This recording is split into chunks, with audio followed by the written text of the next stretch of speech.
I told someone earlier, I think I broke my arm in this film. It was so physical. Was it like that for you? Yeah, I mean, you know, it was a very physical experience, probably more so for Ryan, because he's falling out of buildings and stuff, you know. I didn't have to do as much as that. You know, I did jump through a window or two, but, you know. Yeah, that's something in terms of the way that Shane has just grabbed this thing and decided to direct it. There's you know, a lot of those fight sequences and stuff land very heavily, you know. I kind of put that down to, particularly when it comes to my character, you know.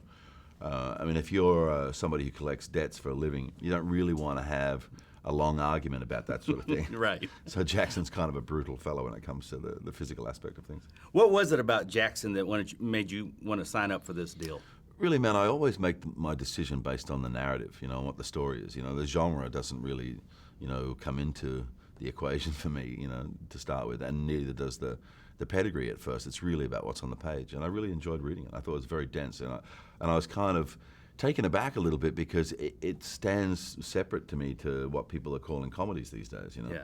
There's a sort of an absurdist kind of comedy where it's actually taking something from history, which is an extremely serious time, a time where decisions were made that corrupted America's future, and then saying, that's a funny idea for a movie, you know. But, you know, the selling thing for me at the end of the day was a chance to work with Ryan, you know. I was going to ask you about chemistry with you and Ryan because, and here's my thing, like I've talked to actors before who work with green screen and you're acting opposite a tennis ball, and there's chemistry there. So is this real, or is it like how did that relationship evolve? Oh, it's really just about listening to each other, man, you know. That's where the chemistry begins, because you can really tell the difference between somebody who's tuned into a conversation and somebody who isn't, you know.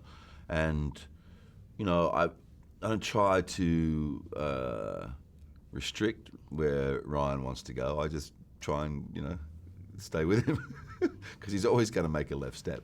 And, you know, the great thing is not knowing exactly how far that left step's going to take you. You guys jumped on and off the script? Continuously, you know, that was really the rhythm of how we were doing it, and that's largely got to do with the fact that you have a director who's also the writer, but who's not precious about what the material is, and he has a degree of trust that no matter what left step we do take, we will still honor the spirit of what he was trying to achieve, you know. Made in Hollywood. Thanks for watching this interview. As always, don't forget to subscribe and let us know what you think in the comment section below. For the next Made in Hollywood interview, click right here. Do it. Click it.